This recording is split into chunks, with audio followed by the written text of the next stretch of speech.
This is class 2 on Hallelu Hashem Kol Goyim, Tafshin Lamed Aleph, which we are learning, of course. It's a Sukkot Maamar, and now it's after Pesach. We're learning it in conjunction with the Rebbe's Yom-Haledes, his birthday. That we're saying Kapitel Psalm 117, Kapitel Kuf Yud Zayin Tilim, Hallelu Hashem Kol Goyim, Shabchu Kol Umim, Ki Gavar Aleinu Chastev, Emes Havai Leilam Halaluka. And what we did in the first class was learn the beginning and the end. And the thrust, the essence of what we learned was that the Rebbe seems to see incompatibility between a part of the pasuk and the rest of the pasuk. In other words, on the one hand, you're dealing with Hallelu Hashem Kol Goyim, which means the world is thanking Hashem for the blessings they have from Him, which are close to natural and not on such a high level. And on the other hand, you have the Kigavar Aleinu Chastev Emes Hashem Li'elam, that the brachas that Hashem is giving the Jewish people in this Pedic are very, very high. And the question basically was that it's hard to understand how in one pasuk or in one scheme you could have such disparate ideas, something so basic and something so lofty that converged. And the answer that the Rebbe gave basically was as follows: that when you understand Hallelu Hashem Kol Goyim Shabchu Kol Umim as one level, and you go over Aleinu Chastev Havai Leilam as another level, they're incompatible. But when you come to appreciate that there's a level called Ve'emes Hashem Li'elam, which is an incredibly high level, that embraces everything. So when there is a revelation which is called Ve'emes Hashem Li'elam, it automatically includes from the highest level until the lowest level. In other words, the reason there is no contradiction or incompatibility between the earlier part of the Pedic, which is talking about simpler things, or the simpler interpretations of the pasuk of the earlier part of the Pedic, and the more lofty ideas which are found in other interpretations and later in the kapitel, the answer is because we're not talking about events that happen from different levels. We're talking about the gili basically of Atzmos Hamhus, and when there's a revelation of Atzmos Hamhus, so there, in one context, it's completely consistent to have Hallelu Hashem Kol Goyim Shabchu Kol Umim, because Hashem gives them parnasa, for example, and the Gavar Aleinu Chastev Emes Havai Leilam. So the question was based on the assumption that the bracha, the bounty, the plenty that Hashem gives a goy is from a lower madrega. And the brachas that Hashem is giving a yid, Gavar Aleinu Chastev, as we explained all the levels, and Ve'emes Hashem Li'elam is what Hashem is giving yid that's so much higher, which is coming from a much higher level. So they seem to be two ideas, two levels which shouldn't belong together. And of course the answer was because we're dealing with one gili, a gili of Atzmos, that encompasses the highest and the lowest, the high and the low, the Hallelu Hashem Kol Goyim Shabchu Kol Umim, as well as the Kigavar Aleinu Chastev Emes Havai Leilam. This is the class that we gave before. Now we're going to repeat exactly the same concept. We're going to again have a question about a contradiction between two ideas that are on one pasuk that seem to be incompatible. Incompatible because one idea is much more basic, and the second idea is much more lofty. And again, the answer is going to be that because we're dealing with a Gili Ha'atzmos, the Gili Ha'atzmos automatically encompasses the high and the low, and they're not contradictory because they're not two different ideas coming from two different revelations, but they're two aspects, two symptoms of a Gili of something which is much, much higher. That's basically what this is going to be about. And of course, today's class has a theme that's doing the name from Mashiach. Okay, it goes on the pasuk in the Haftarah of Sukkot, where it says, "Va'omdu raglo b'yom hahu al har hazeisim." When Mashiach comes, Mashiach's feet are going to stand on that day on har hazeisim. And then it says, "V'nifka har hazeisim." The hazeisim is going to crack; it's going to split open, and there's going to be a flow, mizracha v'yama umosh chatzi haaretz afeina v'chetzi of negba. It's going to radiate to the first to the east and to the west, and then to the north and to the south. This pasuk in the Haftarah of Sukkot is a future pasuk. It's talking about the times of Mashiach, and here also the Rebbe is going to start out assuming that we have two incompatible, two conflicted ideas that are going to converge and become one because of the same principle that we had in the previous class. There's going to be Gili Ha'asmas. And what we're going to do today is we're going to learn the bottom of Kuf Daled and Kuf Hey, which is near the beginning where we left off last time. And then we're going to learn in Mitzvah Hashem the bottom of Kuf Zayin and Kuf Ches. In the middle of the Maamar, Kuf Hey, the bottom of Kuf Hey, Kuf Vav and Kuf Zayin, B'lineh, we'll do next time. Says the Rebbe L'Hoven calls that to explain the questions that we had about the conflicts between the various interpretations in the Pasuk Alu, Hashem Kol Goyim Shapchu Kol Umim, and of course the question of Ayin Umeis and the Zayin Ushpizin and the Shmini Atzeres, all those contradictory ideas we learned about in the previous class. Says the Rebbe, Tzorach Lahagdim Mashikosu Bahafteira Dereish Vas Cholas Sukkos. We want to study the Haftarah which appears at the head and the beginning of Sukkot. So the Rebbe refers to the Haftarah and he adds, Sheba Mevur Begilui, that in the Haftarah it's explained in a greater revealed way. Minyonei Chag HaSukkos, the ideas, the themes, the pnimius of Chag HaSukkos is about Oid Yoiser Mi B'Hakriya de Sukkos, even more than the Kriyas HaTorah from the Chumash, from the Sefer Torah, which we do on Sukkos. And the Rebbe is going to go on to explain that Haftarah Lagabe Chumash is like Torah Shebapeh, Lagabe Torah Shebeksav, and so on. So I just want to mention, of course, that it's implicit from the Gemara that ideas that are written in Torah are also written in Nevi'im and also written in Ksuvim.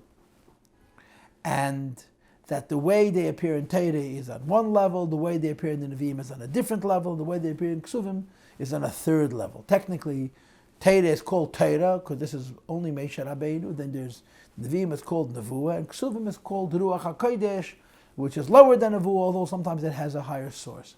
And of course, the Haftarahs are strictly from Nevi'im. The Haftarahs are never from Ksuvim.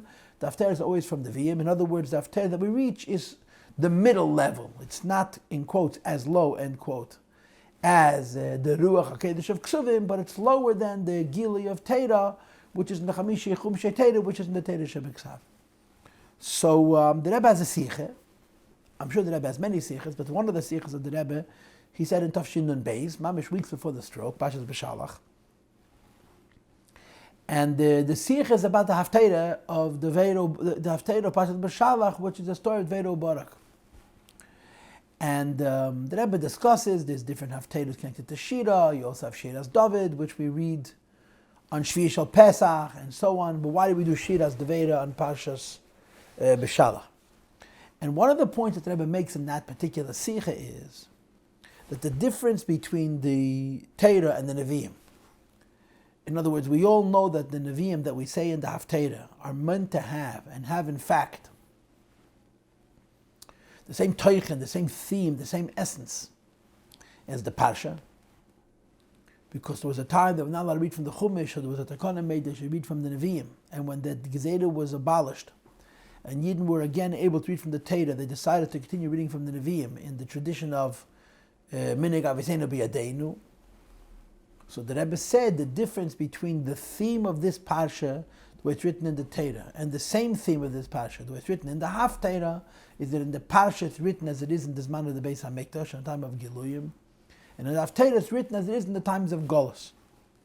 So here the Rebbe doesn't say exactly that point. Here the Rebbe simply says that the Haftarah is like Torah Shebal Peh compared to Torah Shebeksav, and as a consequence it explains everything better. And he says, Dikmei beklol, just like in general. Hine, ha'inyanim de Torah Shebeksav, mizbadim b'Torah Shebal Peh. Everything written in the Chumash is more clarified in the Chazal and the Mishnahs and the Braises and the Gemaras and so on, for obvious reasons.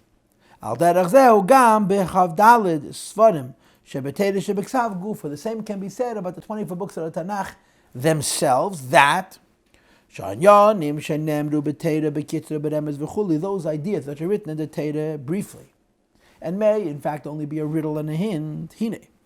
B'Nevi'im u'Ksuvim, top of page Kuf Hey now, the way they're written in the prophets and in the writings, which is Nevuah and Ruach HaKodesh, Hey Begiluyeh, so they're more revealed, Kenideh Gam B'Pasha, to see an actual fact. And I want to add a very Gishmak Avot, which I saw in Hemshech Hayim Beis, I also saw it in Hemshech Ateres, in Sefer Tafresh Hayin Tes, but it's an idea which I suppose you could say the Rebbe talked about more than once and twice. And he says, like, Valdeke der Herr, if you look at the Nevi'im, you see that the Merkava, the chariot of HaKadosh Baruch Hu, which describes basically the Kabbalah, the earliest versions of Kabbalah, the Kabbalah which is found in Tanakh, you find that in the version of the Merkava which is written by Yecheskel, there's much more detail, it's far more elaborate than the detail which is written by Yeshaya. And of course the question becomes, how come Yeshaya's Merkava, which is the Haftarah Parshas Yisrei, by the way, is very bekitzir, it's very, very concise, just a few ideas, a few details. And the Haftarah of Yecheskel, which of course is the Haftarah of the first day Shavuos, is so much more elaborate, so much more ornate, so much more detail. And the answer, B'Klolos, is, or basically is, that the Al Derech Mashal, for example, if you go into a palace to meet the king, the more in tune you are to the fact that in this palace the king lives, the less likely you are to notice that there's anything other than the king himself. You don't even notice the furniture, the decorations, and the nuance. But if you are on a lower level and you don't have the complete appreciation of what a king is and the dedication that one needs and the devoutness that's a part of that relationship, so the lower you are, the more you see the details. And in the Nimshal, there were Nevi'im Rishonim and Nevi'im Achreinim, earlier Nevi'im and later Nevi'im. And the earlier Nevi'im paid attention to what you would call the Yeshev al HaKisei, the Eibishter himself. And the more in tune you are to the Yeshev al HaKisei, the less you see, the less you pay attention to what's going on around. But a Navi in a later time, particularly Cheskel, that he was after the Churban, then perhaps in Chutzlah, that's all the details. So because, in quotes, he was on a lower level of Nevuah, he noticed the furniture much, much more. Or to say it differently, he needed the furniture to give him a relationship with Eibishter Kvayachol because he couldn't have the relationship directly, as opposed to Yeshaya, who was on a higher level, that he was able to see it more directly. And forget, even Yeshaya was only 100 years before the Churban, and the Nevi'im, for the hundreds of years prior to that, didn't describe the Merkava at all. Because when you're very intimate, when you're very close to HaKadosh Baruch Hu, and you're involved with him directly, when you're involved with the king, you don't see what's around, you don't see the furniture. So it says in this Maamar, an Ayin Beis and an Ayin Tes, that this is a classic example of Kalkaloseinu Zui Takanaseinu. The fact is that so much of Chachmas HaKabbalah, at least on a seminal level, comes from the Nevuah of Yecheskel. In other words, we have Kabbalah because in the times of the prophets, they were late enough prophets who were on so low a level of prophecy that they began to pay attention to the furniture, to what's around Kvayach. Like you have in Tanya Perek Mem Beis, you walk into a courtyard and you see Harbe Anoshim, Mishtachavim Leish Echad, many people bowing down to one person. You don't see why that person is special, but you see how much respect other people have for him, so you can't help but respect him as well. And the Nimshal is, you see all the furniture that surrounds the Eibishter. So even though the Eibishter himself is a bit obscure to you, but the furniture brings you in touch, brings you closer Kvayachol to the Eibishter, so to speak, the Eibishter Kvayachol. So as it turns out, so this is what the Rebbe is explaining, that because the later Nevi'im and the lower Madrega, they gave us more Torah, they gave us more Kabbalah. So a similar idea can be applied here, that because the Nevi'im are explaining things on a lower level, or as I mentioned from that other Sikha, they're explaining things on a level which is the Shaykhs with Golos, this is why they explain it better. So you look, if you want to know what Sukkot is, besides looking in the Parsha the way it is in the Torah, you look in the Parsha the way it is in the Navi, and over there you see it in even in a more crystallized, a more crisp, and more enhanced way. It says Rabbi Hine, Ba'aftei, the Chag HaSukkos Nemar, and the Aftei, the Chag HaSukkos is written, V'omdu Raglov, and his feet will stand, and I'm assuming it means Mashiach. V'yeimhu on that day, Al Harazesim, on the Mount of Olives. V'omdu Raglov, V'yeimhu Al Harazesim, his feet are going to stand on the tree of olives, and then of course the Nifka, the Harazesim is going to split, and then there's going to be waters going here and there, and so on and so forth. So there's a pasuk which describes Mashiach's coming, and after Mashiach comes, v'omdu ragla b'yeimahu al harazes. The pasuk b'pashtus is not about Mashiach. The pasuk b'pashtus is about Hashem Himself, and I'm going to read the pasuk inside. Okay, I'll read the whole pasuk. It says v'omdu raglav, his feet will stand b'yeimahu on that day al harazes, on the Mount of Olives. Asher al pnei Yerushalayim Mikedem, which is facing Yerushalayim from the east. V'nifka harazes, and the Mount of Olives will crack open, will split. Mechetze mizracha v'yama, from its halves, east and west, and it'll create Gei Gedei Lamayed, a very, very large gash, a very large valley in effect. And then it says, Umosh Chatzi Har Tzafein v'Chatzi Negba, half the mountain will move north and half the mountain will move south. So the mountain is going to split and it's going to move towards the north and towards the south. I mean, how you understand this physically, I don't know, but you'll see how the Rebbe is going to explain it spiritually. And then it goes on to say that there's going to be, people are going to run because they're going to be very afraid. And then finally it says, V'hoya Hashem lamelech al kol ha'aretz, the Eibush is going to be a king over the whole world. V'yeimu, on that year will be Hashem echad Shmei echad. Hashem will be one, and His name will be one. Now, in this Maamar, the Rebbe is going to refer to that pasuk as well. And the Rebbe is going to observe that when it says Hashem echad Shmei echad, this is what the Gemara says, Kefi shani nichtav ani nikra. That the Eibush, when Mashiach comes, is going to be written, Kefi shani nichtav, the way He is written is going to be referred, called. Right now, you write Yud Kei Vav Kei Havaya, and you pronounce it Adnai, Al Dal Nun Yud. When Mashiach comes, the Gemara says, when it says, Vayeimu Yad Hashem echad Shmei echad, this means to say, Kefi shani nichtav ani nikra, we're going to actually pronounce Hashem's name as it's written, Yud Kei Vav Kei. In other words, the Rebbe sees these psukim as describing a revelation that is so lofty that the Shem Havaya, which we're now not allowed to pronounce, will be able to be pronounced Liyasid Lavei. And it's connected to the earlier pasuk of Ahomdu Raglo Bayemahu al Harazesim, Asher Apnei Yerushalayim Mikedem, V'nifka Harazesim Mechetzei Mizracha V'yom, Gei Gedei L'Miyet, Umosh Chatzi Har Tzafein v'Chatzi Negba. This is the pasuk on which the Maamar is going at this particular moment, but he connects it to the idea that there's going to be an environment, a world where it's going to be Hashem echad Shmei echad. So the Rebbe says, Hine, B'Haftarah Ne'emar, B'Om Durag L'Bayim Harazesim, the pasuk that the Haftarah says is that the Eibush V'Yachal is going to stand in Harazesim, V'yesh B'Zeh Beis Pirushim, of two different interpretations of what this means and why this means. Pirush Echad, the first interpretation is, V'Om Durag L'Vu HaMishpat Sheyeh Liyasid Lavei. That V'Om Durag is an allusion to the judgment where it's going to be Liyasid Lavei. Hashem is going to judge the world, or the nations of the world, and that the denotation for that judgment is the word Amida, to stand upright. In other words, Shamish for the day Ramabel Belamazeh Hayabi Yeshiva Yoshev. It says in Chassidus that the judgment that the Eibush gave the generation of the flood was done sitting down, like it says in the pasuk Havaya Lamabel Yoshev. The Eibush sat when He judged the people of that generation.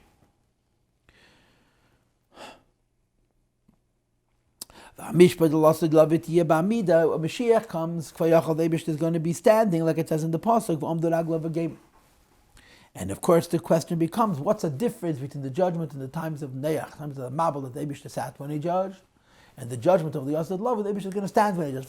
If you understand the pnimius of sitting and standing, it makes sense Hashem should sit down. Because the idea of sitting by the Eibush is lowering Himself closer to us. And while standing up means being more distant. And the Pasuk nevertheless says that La'asad Love, the Eibush is going to judge us standing up. This explains the subsequent pasuk in Haftarah. But initially it says Vasafte, it's called Agoyim. I'm going to collect all the nations. The Yasav Hashem is going to emerge. V'nilcham b'goyim Haman is going to wage war with those Goyim Kiyemi Lachma v'Gayim as they fought a different battle. And then it says V'Amdu Ragla b'Yemahu al Harazesim Ad V'Hoya V'Yelamelech al Kol Haaretz, until the Hemshech of the Haftarah. At that point, Hashem is going to be one and His name is one. On that day, it will be Hashem echad Shmei echad.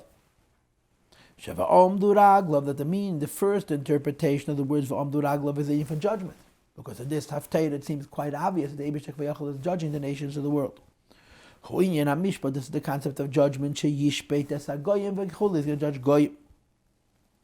U'ka-medrash, it's similar to a medrash, which is who v'bechaya, which goes on the Bnei Bechaya, on the pasuk Ad Midrach Kaf Rogel, which is a pasuk in Chumash, until the end of where steps trace. So the Rebbe says that Sheyavayim V'Omdu Raglav, until the day V'Omdu Raglav is going to come. So on this pasuk Ad Midrach Kaf Rogel, rather than explain it, the Rebbe Bechai refers you to V'Omdu Raglav, which proves that V'Omdu Raglav has to do with judgment. Ad midach kaf ragel means ad v'amdu ragel, the Eibishter judges us. So that's the first or the whole word. That's the first interpretation of the pasuk amdu ragel emu al hazeisim, and so on and so forth, that Hashem is going to be standing and judging the world. However, Upirush Habez is another interpretation, which is of course much more deep. That v'amdu ragla b'yeimahu al hazeisim.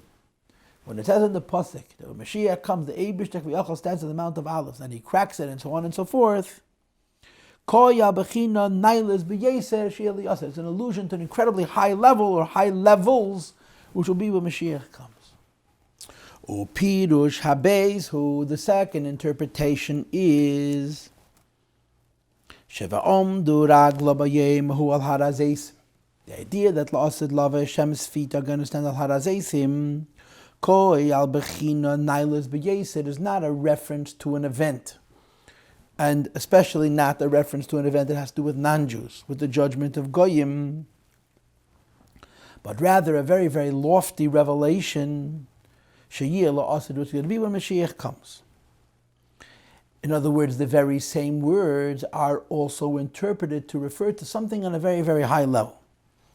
And he explains how. And what the Rebbe does now is he breaks the pasuk up into components. And you're going to have the following levels. You're going to have shemen, which means oil, which is going to be chokhmah, and specifically chokhmah and kesed. Then there's going to be zayis, which is the olive from which the shemen comes, which is even higher than the oil, which is going to be kesed sheba kesed. And then there's going to be har hazeisim, above the olive from which the oil comes is the Mount of Olives itself. And you'll see how the Rebbe is going to explain that har hazeisim doesn't mean the fact that mountains grow from the olives, but rather that there's a mountain from which olives have grown, but we're talking about the mountain which is completely removed from the oil and the olives. And the Rebbe is going to say that this is even higher than Kesed Sheba Kesed. And then further the Rebbe is going to say that this highest of levels, which is Har Hazeisim, is going to have the union of Bekia, is going to be cracked open, as you'll see soon. So in other words, there's a little bit of a techno-mathematical component to what follows, and the point is going to be that the Gili of the Yosed Love, which is being referenced in this pasuk, is a very, very high madreg. It says that Rebbe Dehininem Eretz Shem, that Yisrael is a land of oil that comes from olives.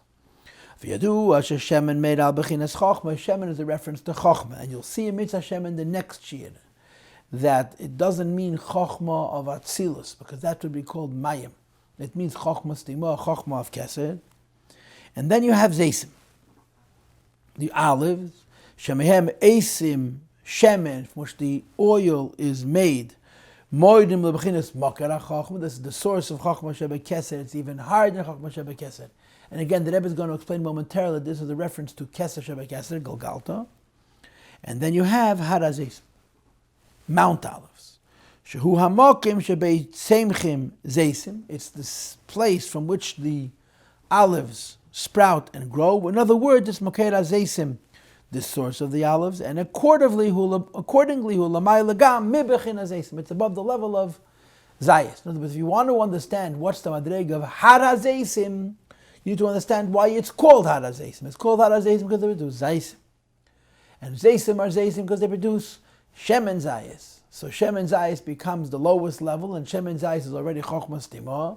So zayis is even higher than that, and har hazeisim is even higher than that. And then it says, V'al har hazeisim, the idea that Kvayachal Hashem stands on Mount Olives, hu lamay legam mi bechinas har hazeisim. It's even higher than the level which is called har hazeisim itself. V'zehu, and accordingly we understand she'emre that the pasuk says, V'omdu ragla v'geimen al har hazeisim. Kvayachal, the feet of Hashem, stand on Mount Olives, v'nifka har hazeisim. And that the Mount Olives is going to be broken open, cracked open. Hainu, this means, and if, according to the Chassidus that the Rebbe is going to explain, this is interpreted to be mystical, metaphysical, and not necessarily literal, although perhaps it's literal as well, based on the principle of Ein Mikra Yetzi Midei Pshutei. But the Rebbe is going to explain it al pi Chassidus. Hainu, this means Shali Asid Lavi is Galagam Bechinas Al Harazes. La'asid Lavi, there's going to be a revelation not only of Shemin and of Zayas and of Harazesim, but the level which is called Al Harazes. Vezehu, and this also explains the Hemshech Mashikosav Liacharezeh. On that day, Hashem is going to be one and His name is going to be one. The Rebbe quoted the very same pasuk in the first interpretation. But in the first interpretation, it was discussing the idea that Hashem is going to judge, and on the basis of that judgment, we say, Yi Hashem lamelech al kol haaretz, Hashem echad u'shmei echad. Now we're talking about something altogether different, not the idea that Hashem judges, but that there's going to be a revelation of the very highest in Yonim, in Ishtalshlos and in Elakus, and so on. So he refers back to the same words, Bayemu yihi Hashem echad u'shmei echad, and he explains, Shebechdei sheyi havai echad u'shmei echad. The idea that when Mashiach comes, Kefi shani nichtov, ani nikra, that we're going to actually say Hashem's name as it's written. In other words, we're going to be able to reveal a godliness which is now completely concealed. Says the Rebbe, who al dafka al yedei bechinan elas b'yesed. It requires an incredible great revelation to set up this gilul yasid love. V'ad lebechinas al harazeisim, all the way to the madrega of al harazeisim. So again, the Rebbe has the same question we had in the shir we gave last time. V'hinei. Al pi amal el, we discussed earlier on page Kuf Gimel near the bottom, and there's no Maramakemis, and I told you again, the Rebbe has a look at the Sichas Chela Gimel, where he talks about shatnez, where he explains that you have one word, shatnez, and you interpret it in two different languages, and you join them together to explain what shatnez is. So the Rebbe says, Shekol apirushim shal posek echad shacham zelazeh. We learn from this that when you have more than one interpretation on a pasuk, and even if you have more than two or three on one pasuk, they have to have a relatedness. Tzarach leimu, we must say, shebechinas al har hazeisim, the concept that we just learned, that al har hazeisim, which is the great revelation of Shimadrega Nals B'Yeser, it's an extraordinarily high level of divine revelation, says the Rebbe Shayachas L'Inyan HaMishpat Shel Yasalavi, must be connected to the judgment, which is going to be Yasalavi. And the Rebbe asks the same question, how could these two things be joined? And the Rebbe doesn't spell out the question, but we can spell out the question. The idea of Hashem judging Goyim deals with Goyishkeit, and it deals with judgment, Gvura, exactitude, maybe even punishment and revenge. How can you coincide this? How can you reconcile this idea that the very same words are referring to a Gilui, which is not Chochmas Timo, it's not Keser Shebekesed, it's not the Atzmus of Atik or Keser, it's even the highest Madregas possible. So what's the connection between different interpretations? So now I want you to all do me a favor. Turn the page, go to the bottom of Kuf Zayin, and we continue to read. Now we skipped 2 pages. What happened in these 2 pages was that the Rebbe explained these various madregas, and not only did he explain the various madregas, he underscored how disparate they are, how far away, let's say, Bina is from Chochmah, and Chochmah is from Chochmah, which is in Kesed, and Chochmah, which is in Kesed, is far away from Kesed, which is in Kesed itself, and higher and higher. After the Rebbe enlightened these great levels and how far apart they are, he returns to the pasuk. V'zehu v'omdu ragla b'yeimahu al harazeisim. On the basis of this entire mysticism, which we're going to learn next time, we can visit the pasuk and explain each level. And I sort of told it, you have to read it inside. Hine, zeisim means olives. Shemehem oisim shemen, from which oil is made. So appreciate olives which produce oil, makes the olive the source, and the oil the manifestation. So oil is lower than olives. Says the Rebbe, olives are bitter. And he brings the Gemara, which you have in Rashi, in Chumash, in Pashas Neach, Amra, Yena, Yiyu, Muzanei, Samirurim, Kazayas, V'chulu, the dove, the pigeon, comes back after the flood and brings a leaf, Ali, Zayis Taraf Befiyah, she's carrying a leaf of an olive branch. And Rashi says, the second pshat, that she was telling Noach, I'd rather eat bitter food at the hand of God Almighty than the tastiest food that you offered me in the Teva. So there's a reference to the idea that olives are bitter. V'yesh bazeh beis pirush. When you speak of an aleph being bitter, there are two different ideas. And if you look in footnote 31, he refers to the Kutei Reish Pashas Ba'aloischa. And I looked it up, and I was having a hard time finding two different interpretations. But what I was able to surmise basically was that in that parsha, in the beginning, the first Maamar of the Kutei Pashas Ba'aloischa, he talks about the menorah and oil and olives. And he also brings up the idea that olives are bitter. And the two ideas that he says there, if I understood it correctly, would be the following. Number one, that he compares olive and olive oil to hair and the life which is inside the hair. Shaitis and the cholol which is inside the shaitis. In other words, when you have a hair is like a little straw, hair that goes on the head and the beard. It's like a thin little straw that's hollow on the inside, and inside that hollow there's life. So of course the concept of shaitis as a rule goes on great tzimtzum. It's a complicated situation because sometimes it's a very big tzimtzum ligreis, and sometimes it's a tzimtzum, a concentration, because it's a gili of higher than say the ishtalshalos. But there's basically two parts to the hair. There's the body of the hair, and there's the space inside where the life is. And the Rebbe says the olive would be like the body of the hair, and the oil would be like the life which is inside the hair. So according to the first interpretation, the olive is the casing, and inside the olive you have the oil. The second interpretation of olives being bitter, so according to this first interpretation, what makes the olive bitter is because it's not about the olive, it's about the oil which is inside, and the oil would be sweet, and the olive would be bitter. According to the second interpretation, we don't divide the olive into two parts, the olive and the oil, like the hair and the hollow, but rather it's the process. That the bitterness of the olive represents the struggle to extract oil, the birur and the kasis, the pressing of the olive to extract the oil. So according to the second interpretation, the bitterness of the olive is more closely related to the good that's going to come from the olive, which is the sweetness or the advantage of the bitterness itself, as you're going to see momentarily. In other words, according to the first interpretation, the body of the olive is bitter because the point is the oil. According to the second interpretation, the body of the olive is bitter, and that itself is the point. The Rebbe continues and he says, the Chazal tell us, olives make people forget what they learn.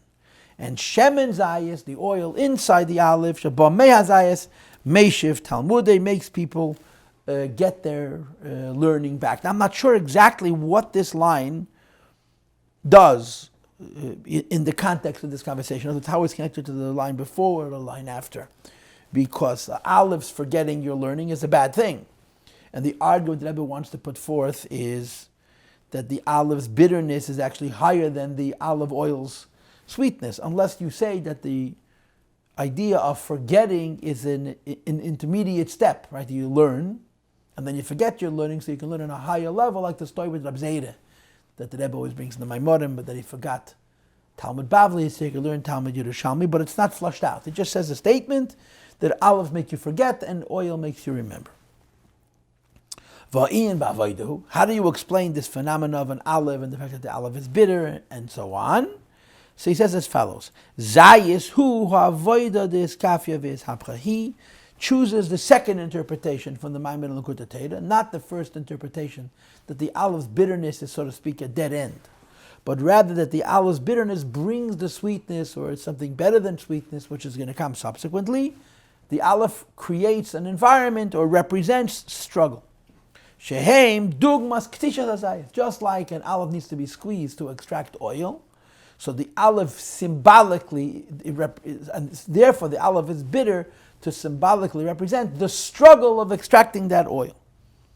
Hine ksiv, the pasuk says, kosis lamoyer. When you squeeze the olive, you produce oil which can light up the menorah. Shaideya aveda the kosis. When one presses and squeezes the olive, magiyim lebechinas mar, you reach mar, which of course means makaida oil, the source of light. Shemimenu nimtza bechinas chachma shemif, which chachma comes. So you have the olive itself, which is the bitterness, which is squeezing the olive to extract the oil, which is going to produce light, which is the inyan of chachma. Hainu, in other words, Shazayit shemimenu esim shemen, the olive from which the oil is created has to be higher than the oil. Now the fact that it's bitter is not a negative thing, but to the contrary, the fact that it's bitter is a positive thing, because only when you have the gevura and the kosis can you get to the shemen, which is a lower level but a more available level. So the Rebbe says the oil, the olive itself, is a reference to keser, or more precisely keser shebe keser, which is shalamayla b'chinas chochmas tima, which is above the level of chochma within keser, and the chochma within keser is the shemen. The shemen, the oil itself, is chochma within keser. The olive, which the oil is extracted, is the keser of keser itself, which is oftentimes called galgalta, or the highest point, the highest level of what we call arechampen, the lower half of keser. So the Rebbe says, "Zeu mashazayis hu mar," and accordingly we say the olive is bitter. But when we say that the olive is bitter, we mean this in a favorable way. Not that the olive is bitter because it's only a means to an end, but the olive is bitter because it's the bitterness of the olive that reveals the sweetness of the shemen, but the bitterness of the olive remains superior to the sweetness of the shemen, and he explains, Kihine, Mesikus shayach la'er, sweetness associated with light, in other words, with obvious, with overt good. Umeriros l'cheshach, bitterness is connected to darkness. There's a pasuk which says that light is sweet as opposed to cheshach, which would be bitter. And of course the argument is that the darkness is higher than the light, the bitterness is higher than the sweetness. We know that keser is the concept of darkness, as the pasuk says, Bechinas yoshes cheshach sisrei.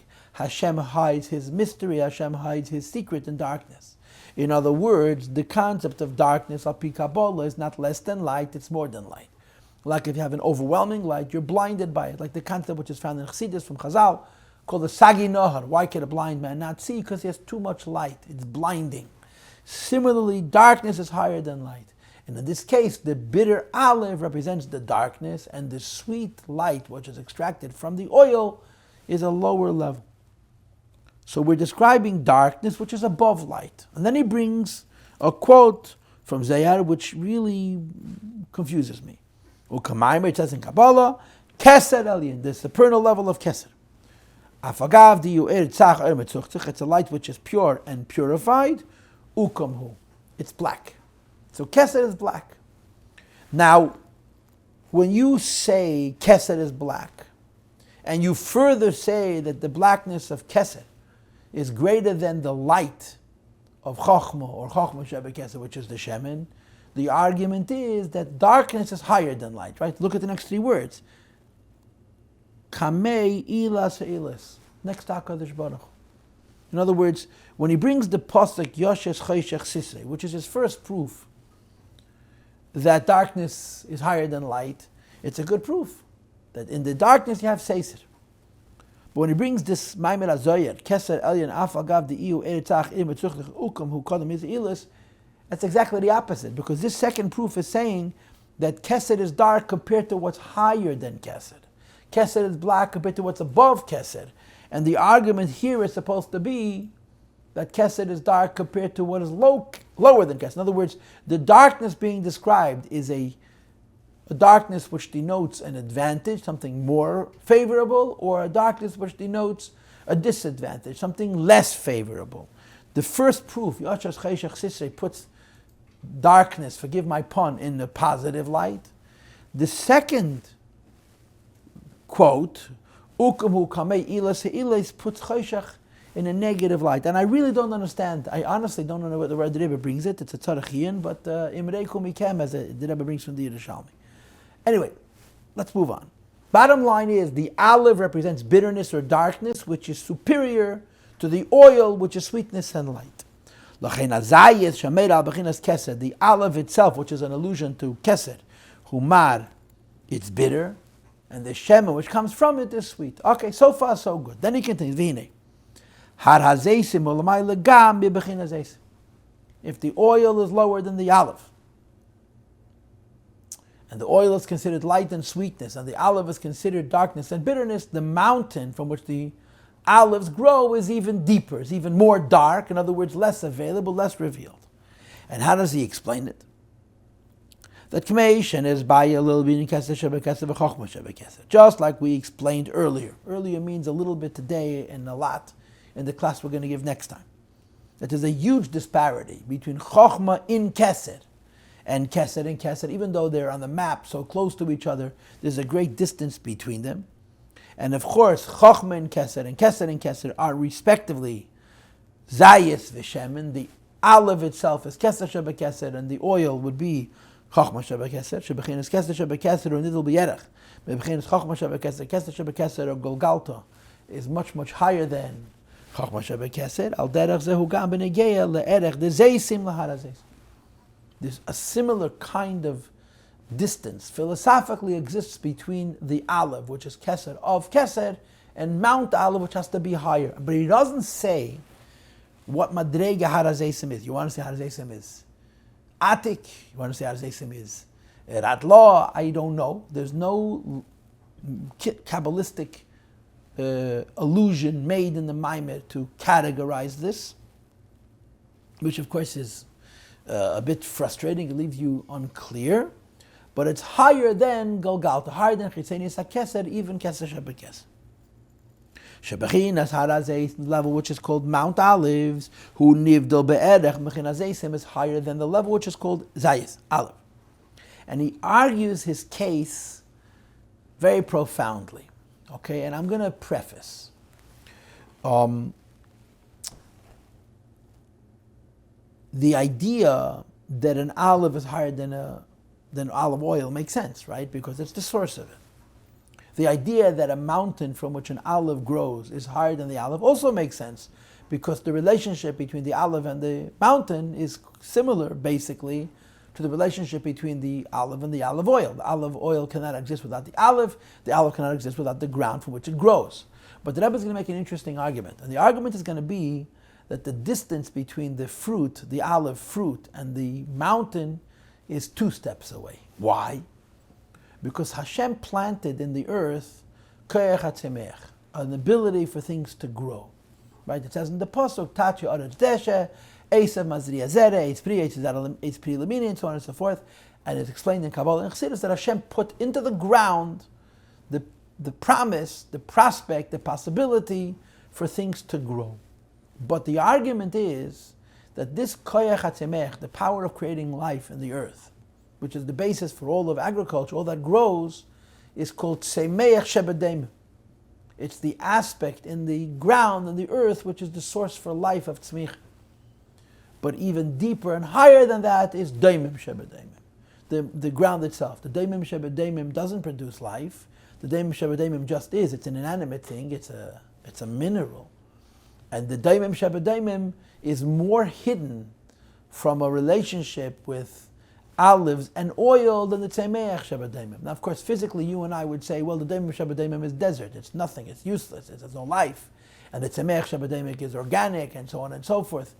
But mystically, this is a tzimtzum. In other words, the idea that something that Hashem created, that you can visibly observe its bounty, its good, shows on a tzimtzum.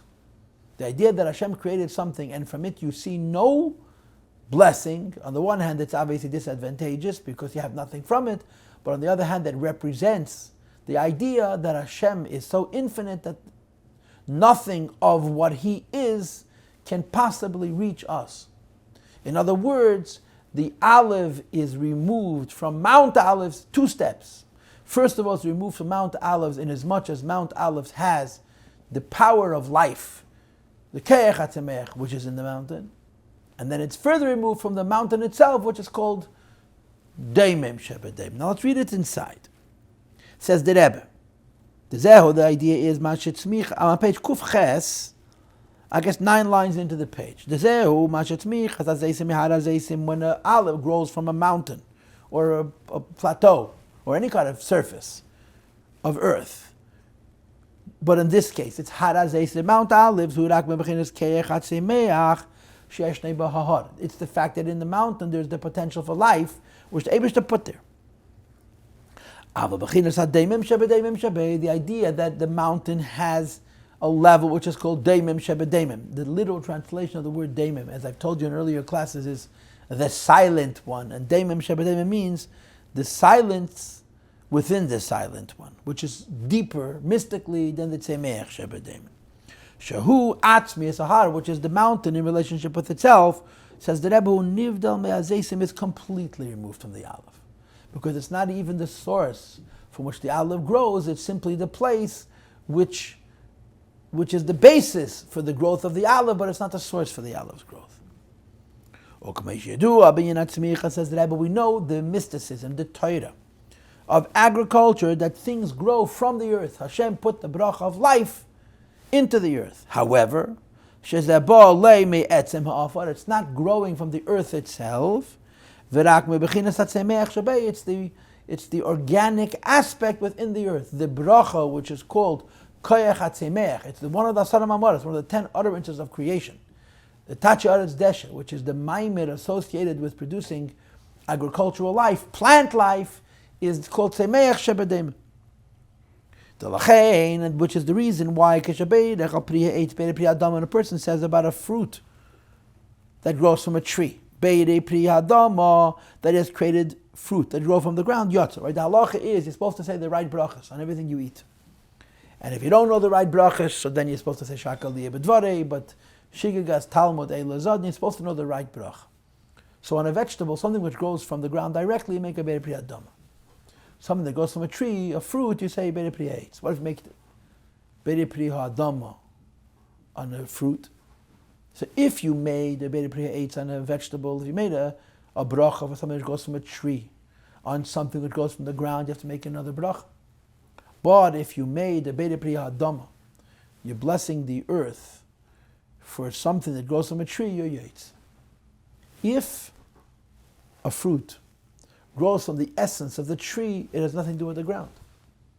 If a vegetable grows from the essence of the ground, it has nothing to do with the tree. But the fact is that you're yoitze by saying be'er pri hadama, be'er pri eitz. Why?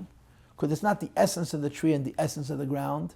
It's the life in the tree and the life in the ground. And they're considered a continuum, similar, connected. So the Rebbe now says, the me'ara karabi, because what grows from the tree really ultimately grows from the ground because it's connected to the life within the earth. The unikas anfei ha'etz, the branches of the tree live. Eine me'etzem ha'adama is not from the essence of the ground, or the ground as it is by itself, because if the tree lived from the lifeless earth, then the tree's life would be an entity completely separated from the lifeless earth. And you wouldn't be yaitze if you made a be'er pri hadama on a pri ha'etz. But since the tree lives from the life of the earth, it's one continuum of life. V'rak mekeach hatzmicha shabei. The tree grows from the life within the earth, not the earth itself. And therefore, shemizeh muvan gedel aflas ha'inyan dehar hazeh. Once you understand that the aleph relates only to the tree, and the life within the tree and the life within the earth, and not to the mountain itself, which has no visible life, becomes an even higher madrege. It's removed even from the alephs themselves. Now, Rabbi say, I don't have time to explain this very well, and I'm also not entirely in the frame of mind to explain this very, very well, but this is what we call atzmus, right? We're talking about a daimon. Daimon means something which has no voice, says nothing. So from an organic perspective, from a interactive perspective, it's the lowest thing possible, right? Where's the greater communication? Between a human being and a human being, a human being and an animal, a human being and a plant, or a human being and a rock. Clearly, the interface, the meeting between one human being and another is far more meaningful than the meeting between a human being and an animal, which is also more meaningful than between a human being and a plant, which is more meaningful than the interface between a human being and a rock, which says nothing. But that's what we call giluyim. That's in terms of what it communicates.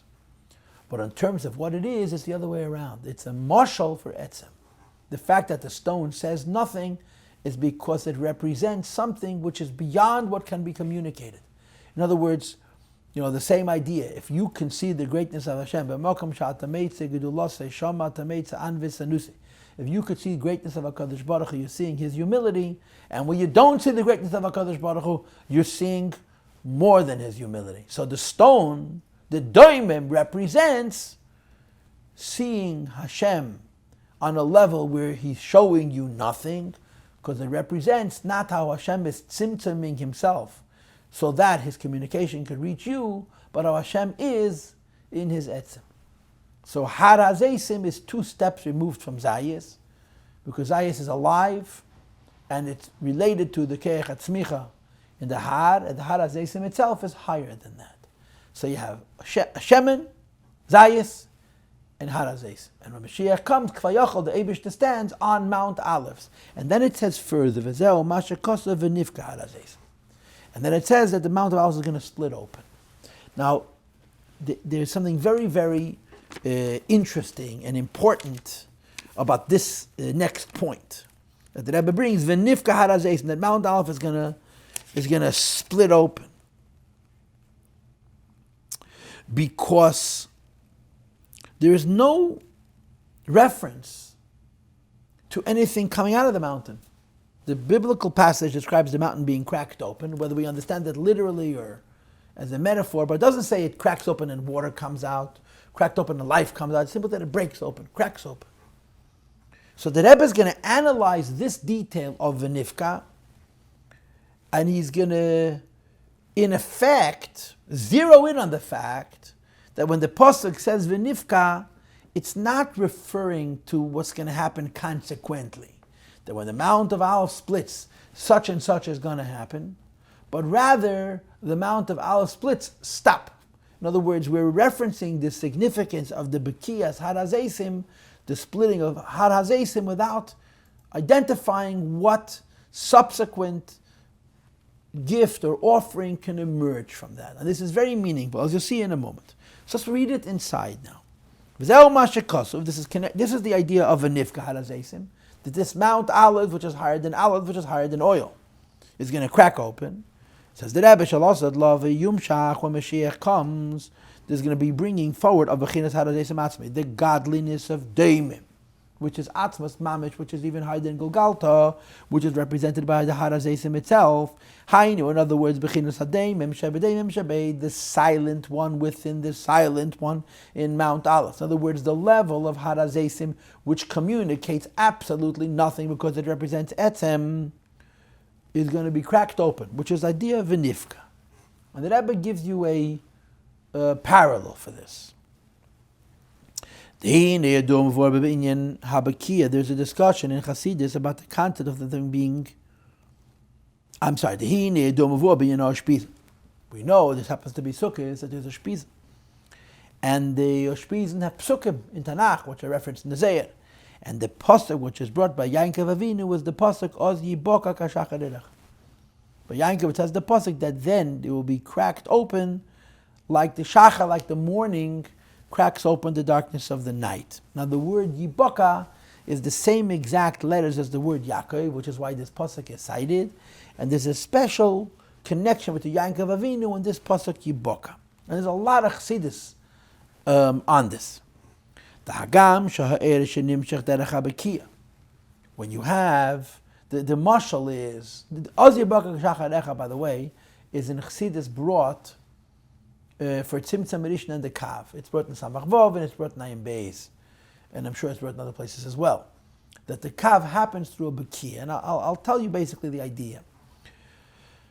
Everybody knows that Tzimtzum Rishon happens by Derech Siluk, right? The first Tzimtzum did not happen by Hashem diminishing a light, but by removing the light altogether. And then, of course, it says in Emek HaMelech, Siluk Lav Davke, because he left over Eis Yisareshim, the letters of the Rishimu, which is the Makar HaKelim, and so on and so forth. But in as much as Oyer is concerned, as much as Eidin Seif is concerned, before the Tzimtzum there was Eidin Seif, in Kol Makam HaCholol, in what's called eagle, the light existed in a way which is called an eagle, a circle, meaning it can have no relationship with anything other than itself, and that light was removed completely. Okay, Hashem removed the light.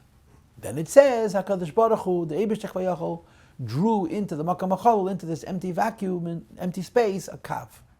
a line, a ruled Oyer Ein Sof. So the question becomes, where did that kav come from? Now, if you're going to say that the way the kav comes from the Ein Sof is that Hashem removed the Oyer Ein Sof completely, and then He brought back the kav by letting it back into the Makam HaCholol, He didn't really gain anything by the Tzimtzum Arishin. In other words, the Ein Sof Shlafnei HaTzimtzum was here, it was taken away and brought back, so what was gained? So Kabbalah argues that the Ein Sof was removed, and when the kav came into the Makam HaCholol, it wasn't simply brought back, but it comes b'shinoi hamahus. The kav comes after the tzimtzum from the eagle in a categorically separated way. Shinoi hamahus means it's of a completely different substance. Even though the eagle is Ein Sof, and the kav is also Ein Sof, but there's a huge disparity, a huge distance between the eagle and the kav, that the eagle is like Seviv Kalalman, the kav is like Mamala Kalalman. It says in Kabbalah that the distance between Mali and Seviv is like the difference between a Moyach and Shairis. They bring the Lashon Haichuta, Yakira Kadisha Ikrib Mazla. The kav is considered hair compared to it in Seif Shalafnei HaTzimtzum. In other words, there's a huge tzimtzum between the kav, which comes after the tzimtzum, and the eagle, which existed before the tzimtzum. And the question becomes, what is that tzimtzum? We understand the tzimtzum of removing oyer for the sake of Eisis Harashimu, Keich Harashimu. But when it says Chazer v'Heir, Hashem brought the kav back, where is the tzimtzum as relates to the kav? And the answer is as follows: that there was Ein Sof Malam Makam HaCholol, and then Hashem made a tzimtzum and removed it. And He doesn't simply invite the oyer back in. He removed the oyer, and the oyer fights through Cheshach HaTzimtzum. The oyer Ein Sof Shlafnei HaTzimtzum, which was removed, bursts through the Cheshach HaTzimtzum to come b'shin hamahus into the Makam HaCholol. In other words, it's not like the kav is the same Ein Sof Shlafnei HaTzimtzum that's been invited back in after it's been, so to speak, asked to leave. The Ein Sof Shlafnei HaTzimtzum is removed, and then the kav bursts through the Cheshach HaTzimtzum to come in the Makam HaCholol. So it says in Chassidus that because of this breaking through the crack, this is all proverbial, it's all derech mashal, it comes b'shinei hamhus, it comes b'dilug. In other words, the kav is much lower than the eagle. But the question, of course, becomes, if the Ein Sof was removed by the Tzimtzum Arishin, so the Tzimtzum Arishin is stronger than the Ein Sof, right? The Keilu, the Kim, Havaya, Diva, Vika, Eretz. The Ein Sof Shlafnei HaTzimtzum is Chesed of Ein Sof. And the Tzimtzum Arishin itself is Gefura of Ein Sof. And Gefura of Ein Sof is stronger than Chesed of Ein Sof. No? So there was an oyer, which was overcome by a Tzimtzum, which is stronger than it, which is a Cheshach. And the kav is even weaker than the Ein Sof Shlafnei HaTzimtzum. So if the kav is even weaker than the Ein Sof Shlafnei HaTzimtzum, v'haraya, the Ein Sof Shlafnei HaTzimtzum is called eagle, and the kav is Yosher. So if the tzimtzum was able to remove the eagle, how did the kav be Veikeach Cheshach HaTzimtzum? And the answer the Chassidus gives is that there's a pnimius hakav and there's a chitzenius hakav. This is what you see and what you don't see. The Ein Sof of the kav is much lower than the Ein Sof of the eagle. But the koyach that pushes the kav through the Cheshach HaTzimtzum is stronger than the tzimtzum, and it's stronger than the Ein Sof Shlafnei HaTzimtzum. It's called pnimius hakav, and its source is what's called Teferes HaNelam, which is higher than the Ein Sof Shlafnei HaTzimtzum, and it's higher than the tzimtzum itself. In other words, the kav has a duality to it. When you see the kav, you see something very small compared to the Ein Sof, and it's small because it bursts through Cheshach HaTzimtzum. On the other hand, even though the kav itself is small compared to the eagle, the koyach that brought the kav here is not only stronger than the kav, it's stronger than the eagle and stronger than the tzimtzum itself. And this is called bikia, to break through. So when you talk about the kav, you have to identify two aspects. The reality of the kav, which comes after the tzimtzum, which is modud, and it's mugbul, and it's kotzer, and it's yosher, and it's the shini hamahus lagabe Ein Sof Shlafnei HaTzimtzum. And then the bikia, the force that forced it through the Cheshach HaTzimtzum, which is stronger than the Tzimtzum Arishin and the Ein Sof Shlafnei HaTzimtzum. That's called yibaka. And the Rebbe speaks to this idea and applies it to this pasuk. Ve amdu ragla bayemu al harazeisim ashapnei Yerushalayim mikedem. Ve nifka harazeisim. Nifka harazeisim means the mountain is going to be cracked open. But from where? From the koyach habakia. The koyach habakia is Teferes HaNelim, which is Atzmas Avein Seif Shlafnei HaTzimtzum, which is higher than the eagle and higher than the Tzimtzum Rishon itself. And there's nothing here besides for the Bekiah itself. In other words, when the Eibush made Tzimtzum Rishon and there was a Bekiah, there was a kav that trickled through. So you see a little bit of light. And because you see a little bit of light, you cannot notice the koyach of the Bekiah itself, which forced that light through. Mashenkin L'asad Lavid is going to be a Bekiah of Harazeisim, there's going to be no air. And if the L'asad Lavid is going to be a Bekiah of Harazeisim, there's going to be no air, you're going to have to identify the Bekiah itself. And the Bekiah itself is much higher than Erin Seif, much higher than Tzimtzum Rishon, and so on. Let's read the Rebbe's words inside. Says the Rebbe like this: we know that the air, which is the kav, that happens from the Bekiah, is ma'at mizeir, is a very measured amount of light. Like I told you before, kav is Ein Seif, eagle is Ein Seif, but they're disparate, they're far apart, like shayris from the moyach. It's ha'ara the ha'ara, eir shel tul, the shini ha'mohoz. Says the Rebbe, mikomo kamari sibas ha'Bekiah.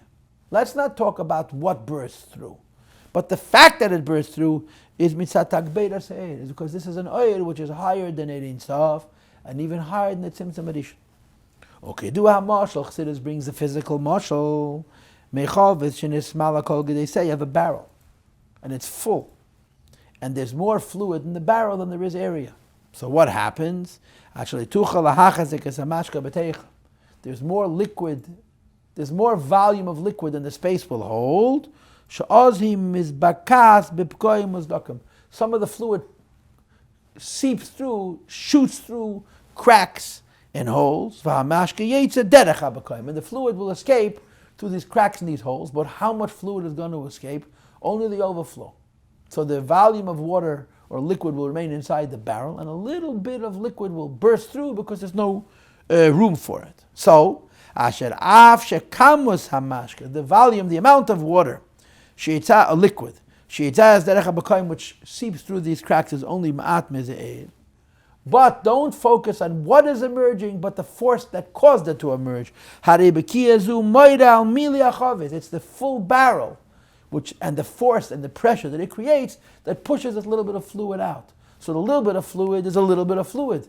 The force is very, very powerful.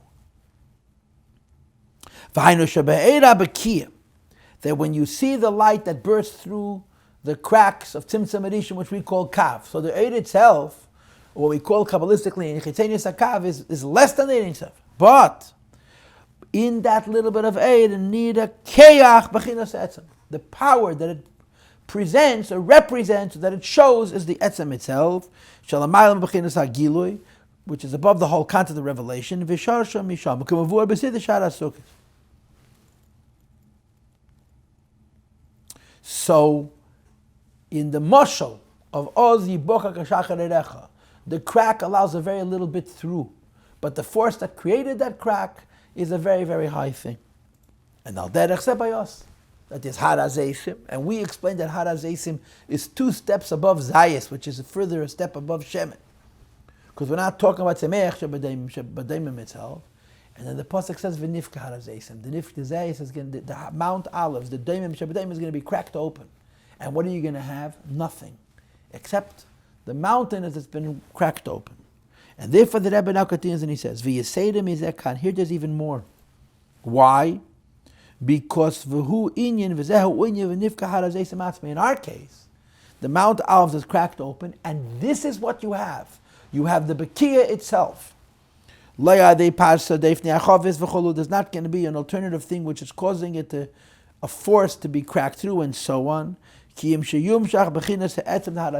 Mount Olives in its essence, or as it is in relationship with itself, is going to be broken open, which is which is something which is above even being a source or a cause for the Zeisim themselves. And of course the point is, when Hara Zeisim is cracked open, there's no seepage, nothing comes out except for the mountain itself. So you're forced to see the etzem in what's called the Bekiah of Hara Zeisim. So you have all these levels, and V'nifka Hara Zeisim essentially is a gili of Atzmas Amos. And then the pasuk continues. What does it say further? Mechetze Mizracha, half of it goes to the east, v'yama, and half of it goes to the west. It's going to create Gegedelim, the great valley, and then it says it's going to move to the north and to the south. Mush chatzi had safena v'chatzi negba. So the Rebbe is going to explain these final aspects. The first aspects are half to the east and half to the west. And the second aspect is half to the north and half to the south. And he's going to explain everything al pi Kabbalah. So the first thing he explains is Mizrach Ma'ariv, north, east, and west. And if you're looking for the place, I think it's 10 lines from the bottom of Kufches. That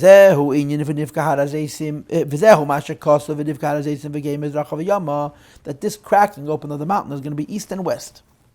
So the Rebbe says, Mizrach v'yam is kedem v'yach. East and west means front and back, or in other words, top and bottom.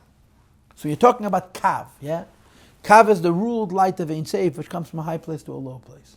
So Mizrach and Ma'ariv means the top of the Kav and the bottom of the Kav. Says the Rebbe, Hu bechinas ha'orech, which is the concept of orech. There's a concept in Chassidus, which is mentioned from time to time, which is called orech reicha v'yemek.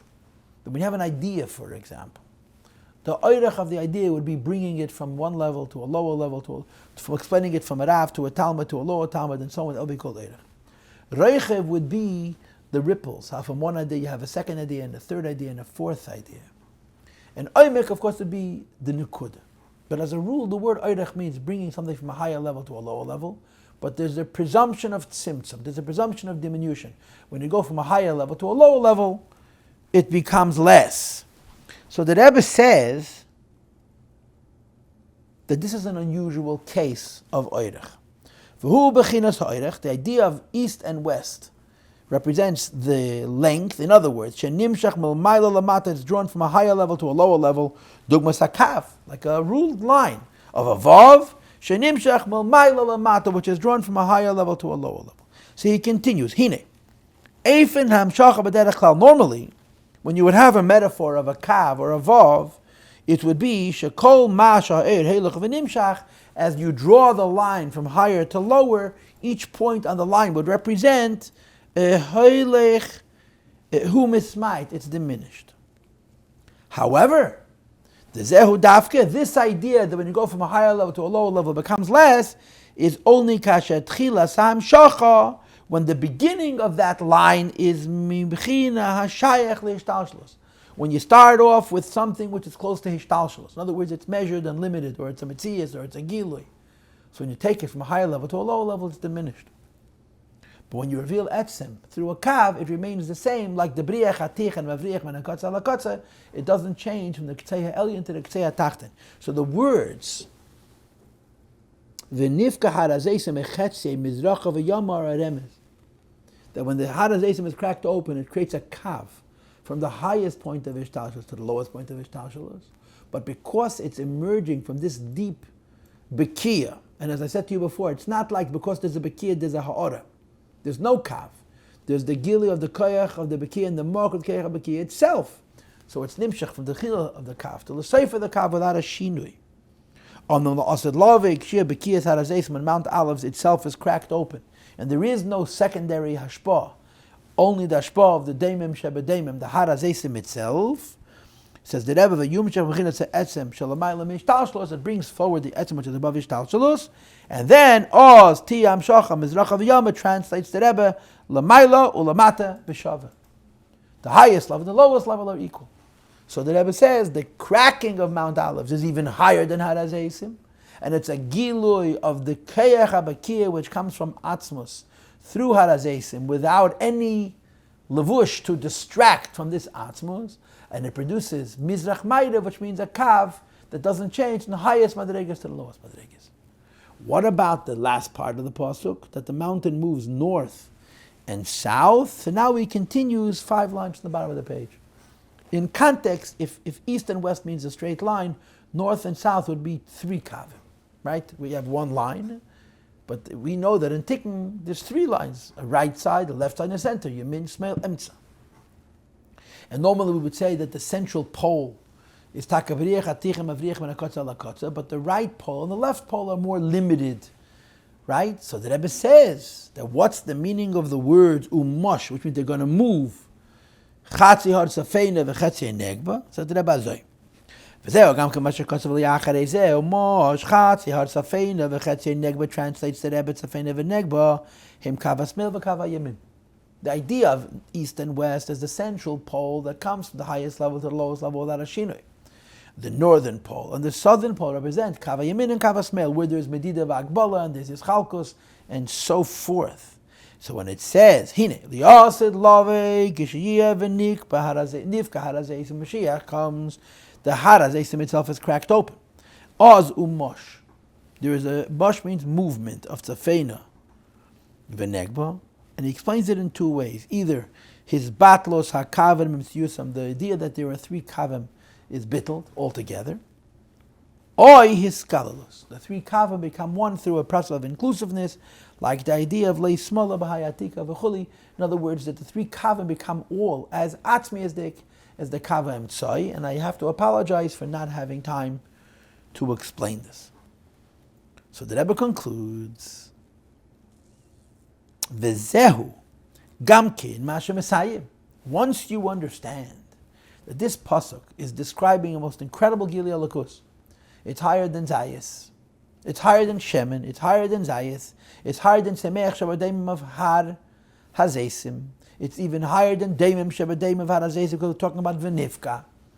So it comes from the highest level to the lowest level without a shinui, and it's mevatel the yamin and the smell. So obviously it's Hashem echad shmei The Omer Zal the Gemara says, top of page kuf test. Now kamesh ani nichtav ani nikra, that the way Hashem's name is written, we're going to actually pronounce it. The liyes, since sheyi oz hamshachas ha'etzem, there's going to be a gili of etzem mamish shulamayla ulamata b'shava, which is uniform. The highest levels, the lowest levels is the same. We will read him down here as he is Lamaila. Okay? So the second interpretation of Amdu Ragla Bayemehu al Harazesim is an incredibly high level. And the first interpretation is Sachaka Lebish is going to judge the world, the Goyim. And the question was, how do you correlate? How do you coincide? How do you have two such extremely different things fit into the words of one pasuk? And of course the answer is, if the judgment comes from one madrege, and the Amdu Ragla Vayemehu V'nivka comes from another madrege, it's a conflict. But in this case, that's not what's going on. When there's a Gili HaEtzim, included in the highest levels and the lowest levels is this great revelation and this judgment. So we're continuing near the end of the second line from the top of page Kuftes. V'zehu gamken ha'shayches d'shnei ha'pirush. And now we have the answer to the question. The same thing as last time. We're not talking about levels. We're talking about a Gili of Atzmus, which encompasses automatically the highest and the lowest. The Ragla v'yeimahu al harazesim ki. Mitzad ha'ilu debechinas al harazesim. When you understand the level of godliness, which is called al harazesim, which is going to be revealed li'asad lavi. Hine, mitzad zeh. Since that Gili is so high, it automatically includes Ye'azam mishpat ba'amid. Hashem is also going to judge, because the highest and the lowest in Yonam are not conflicted in Etzem. And one of the symptoms of this is that Hashem is going to judge standing up. Right? By the Mabel, Hashem judged sitting down, and now he's going to judge standing up. And what's the Rebbe going to explain standing up? That standing up is being straight, erect, like a line. So the Amida of the Eibishtek Vayach, when he judges Liasad Lave, is no difference than the words Mechetze Mizracha Vayama. That the meaning of the words Mechetze Mizracha Vayama means that there's going to be a Gilui from the highest level of the Kaf to the lowest level of the Kaf without Shinoi, which is represented in this metaphor as standing. It says in Chassidus, and the words are Madatelam based on us. That when Yidden had Tzaras, the Eibush just stood, and notice that there's a Maramokah missing. There should be a mocker for this, and it's a moidendik observation. Be'ez tzarasam, Yidden had tzaris. Amalat, the Eibush stood with us. So it says in Chassidus the following: Shegam kishemitzad ha'avoida, even though the level of the Jewish people and the service of the Jewish people, keches pnimiyim, the Jewish people found themselves in a maimed, the matzav of Yisrael heim b'matzav ditzarasam, they had tzaris. Shemitzad ze nasa eis tzarasam kipshute, which is the source of the physical tzaris, because of the spiritual chesrenes. Says the Rebbe Hine b'chol tzarasam leitzar. When we have tzaris, b'ruchnius, when we have tzaris, b'gashmius, the Eibush also has tzaris. And the Siddur says, Amada Tolahem Beis Tarasim. Hine Amada Tolahem Beis Tarasim, Taichis Chassidis, Sho'amidihi, the significance of Hashem standing in their tzara means not only that He's with them, but Mashanim Shach Meharesh, Miyad, Laharegel, as one. It's one pole. And for the highest level, the lowest level, is not a shino, that's the word Amida. And Al Derech Zeinar Pasek, La'asad Lava, the judgment is going to be standing up, Limal Yusuf. Zeogam Kamashal Yasad Yah Mishpat Ba'amida, the judgment is going to be standing up. The Mishpat Uyin Abirurim, which is a Chera Chitzeniistic thing. Hini Mitzad Bechinas V'nifka Harazeisim. Since the revelation which is going to be then is going to be from Harazeisim being cracked open, which is Yom Shacha Etzem. So automatically, Yiyam Shacha Kadma V'yema Kadma V'yama B'shava, which is K'inyan Amida Shenim Shech Mereish L'regel. So automatically it includes from the highest in Yanim to the lowest in Yanim, including Hini Ozya Mishpat B'goyim. Hashem is going to judge the Goyim. She is Bareru Gam. Umes, the nations of the world are going to achieve a clarity, but not B'derech Eslapshos and B'derech Dechiyah, but B'derech Oir. So we asked the same question and gave the same answer on the pasuk V'omdu Ragla B'yemu L'Arazis. But the Rebbe has one more thing to say. V'hine. Now that we explained the pasuk, and one of the key aspects of the pasuk is V'omdu Ragla, that Hashem places His feet. In other words, a gili from the highest level, lowest level, b'lishinuyim. It has to be something that we do now to earn this, because everything that happens, the asad love, it depends on the avodah that we do now. So what are we doing to set up this v'yamdu raglav? So he says, the idea that lasad love Hashem's feet, understand that harazeisim has an avodah. And what is the avodah that we do to set this up? Zog the Rebbe, it has to do with our raglayim. Like it says in Zayir, Motu raglam beraglam. The feet of the Golus meet the feet of the Geula, and the feet of the Golus means the avodah of raglayim. When the Rebbe explains, and what follows is classic, and of course it's found in Chassidus and Tanya. He gets the Kedesh Siman Tes, and the beginning of Mashkos Priyetz Chayim. The Hine Besman Beis Hamikdash Hayakam, the Beis Hamikdash stood Hayu was Gili Alakus. Godliness was revealed. It was Givaldik, yeah. But Al Derach Zayagam Lachri Achurban, that even after the Beis Hamikdash was destroyed, it says in Chazal Vatesa B'mei Rebbe, until the times of Rebbe, which is 100 years and more after the Churban, there was still a trace of the Gili of the Eid of the second Beis Hamikdash. Ubezman Golus Ne'emar, in the times of Golus we say Sukkah David Hanefeles, that the Sukkah of David falls, and the Rebbe says the additional two words Midarga L'darga, one step at a time. And he basically brings three steps. The three steps are Teira, Tefillah, and the mitzvahs. Okay. Bitchila, in the beginning of Golus, the primary surface, and in fact the way they achieved Bidder in the world was through learning Teira. Right, like the heaven against the Kedesh Yikun Tesachrin, that you mavared in Yonim in the world through Teira itself. They're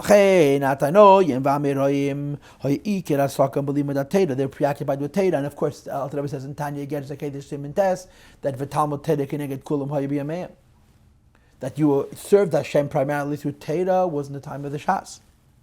Mash'ein kin b'avedas atfil, as opposed to davening, which was not so important. It says in Chazal, the Alter Rebbe brings in Tanya also, that the Yehuda mispal rak pa'amachas betlasan yemin v'chulu.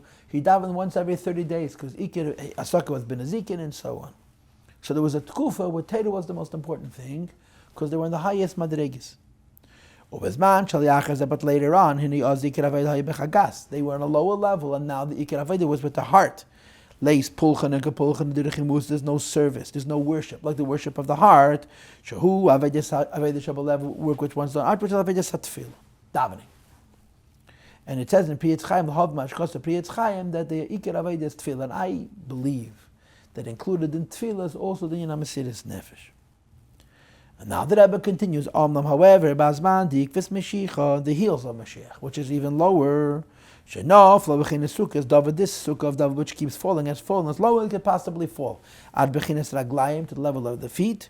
Moreover, Vakfaim, the level of the heel, which is the Madrega of Asiyah. Hine. Achshav, and Alter Rebbe says this in Tanya Gerz HaKedesh Tes. Nowadays, Ikar Aveda, what we do mostly is not Chabad, Teira, not Chagas, Tefillah, but Nihi. And what is Nihi? Bechines HaMaiseh, Bekiyim HaMitzvah Peel. The behavior of doing mitzvahs actually. Ubefrat b'maisad tzedakah, especially in tzedakah, she closed kala mitzvahs, which includes all the mitzvahs, like it says in the Igeres HaKedesh. And then the Rebbe said, listen to these words. V'zehu limud zchus gadol.